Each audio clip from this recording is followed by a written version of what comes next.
We welcome back from the commercial to meet Chris Matherson, who was at the scene 5 years ago at the Lady of Shallot's death. We will count the story of what happened to him and the eyewitness account that he has seen. So, Mr. Matherson, I see you're enjoying yourself. It's nice to be at home. So, what do you remember? What did the Lady of Shallot put in your mind? Well, all I know is that I live in Camelot, you see. And rumor has it there was this lady who lived in Shallot. Shallot? Shallot. Yes, Shallot. No one really knew much about her. She kind of, kept to herself. I believe she's a weaver, but I'm not sure. Occasionally, she actually sings songs, and some of us could hear her. She had an okay voice, but all I know is she just kept to herself and never left the tower she was in. That's very interesting. Let me just get in a point here. What did the Lady of Shallot sing? She just sang a lot of uplifting songs. Songs about nature and the trees and how beautiful flowers are and pretty little bunnies, things of that nature. Well, Easter's coming up, so she must like the Easter Bunny. Oh, I'm sure she's a big fan of the Easter Bunny. She's got to be. You see, who's not a fan of the Easter Bunny? I used to be, but then it stopped dropping eggs off at my house, so... I hear that. Seems like I always get gypped for Easter, doesn't it? Yeah. It's not like Santa Claus. Santa Claus is always there every year. He's the man. And then the Easter Bunny doesn't show up one year. I mean, come on, what's up with that? That's so cheap. But anyway, all I know is that one day in Camelot there was news that Sir Lancelot was coming. Lancelot? And Lancelot was coming to Camelot. That rhymes. Yes. Did you like that little poeticness there? You're like a olden day Dr. Dre. Olden day Dr. Dre. There you go. Yes. Okay. Continue, sir. So he was coming for a visit, and he dressed up in all this jewels and stuff. He was just decked out totally, jewels, shining and stuff. Like a Mr. T golden band. Yeah, he's got the big gold chain. The bling. I like the A-Team too, but I don't know if the Lady of Shallot watched that show or not. So anyway, the Lady of Shallot happened to look out the window and see Sir Lancelot. And she was like, wow, that's pretty cool. But apparently as soon as she did, her mirror that she used to weave with just split in half. Split? Just broke. Like what kind of split? Oh, it was like a scream. Like a scream? Oh, it was terrifying. Was it a loud scream? Oh, it was a blood-curdling scream. Kind of like that? Yes, just like that. It was... Wow. That is exactly what it is. That's just awful. She must have been very hurt. Oh, man. The Lady of Shallot must have been in pain.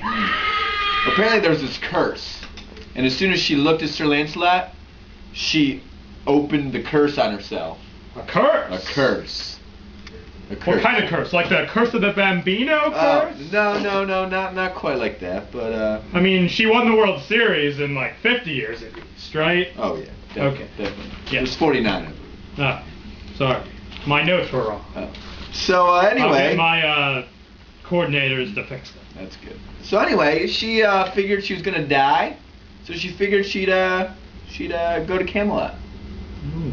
Camelot, did she see Lancelot? Well, actually, she never made it. That's the thing. She never made it. She got a bow. It's very interesting. I don't know where she got the bow from. I don't know whose bow it was. But she actually painted her name on it. So she was a painter, like Picasso maybe. Maybe. I don't really know. All I know is she put that Lady of Shallot on that boat she was setting down the... I hope it was an abstract, because you wouldn't have been able to read. True. So, yeah, it was print, I believe, not cursive either, so it's pretty simple to read. So she starts down this river in this boat, and she starts freezing to death. Freezing.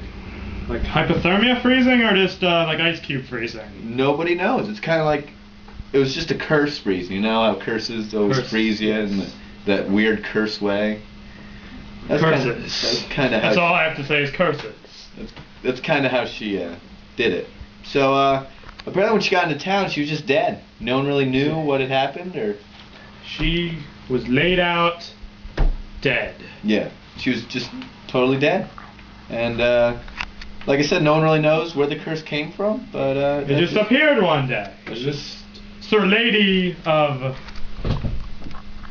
Shallot. Yeah, and that's had a curse. Yeah. And she died from it, and no one really knows how or why. So, there wasn't arthritis in her hands from weaving? No. No. It was supernatural. So, it might have been a reflection in the mirror? Nobody knows. It's an unsolved mystery. Unsolved mysteries? Mm-hmm. I remember the guy across the street. He used to host that show. Yeah. He actually got the job there. I applied for it. But then he got it. And so I ended up here at WB17 News. You sound bitter. I'm not bitter. Okay. That's good. I'm just irked. Because I missed the opportunity. Let's see. Affirmative action doesn't work well with white men. I know. Well, last thing that I remember about the whole Lady of Shallot thing was Sir Lancelot commenting on how beautiful she was, and that's really all that happened, and that's kind of the end, and we really don't really remember her or think fondly of her. It's just kind of a freak thing that happened one day. So, she died. And that was it. And then she just left. That's what people do when they die. They just leave. So, I thank you, Mr. Matthewson, for coming tonight. And next week on WB17 News, we will follow up on this story with the Lady of Shallot's great second uncle's cousin to get down to the real story. Matthew Masterson gave us part of the story, and now we will get the other side. Thank you for tuning in tonight on the WB17 932 News. Good night, everyone.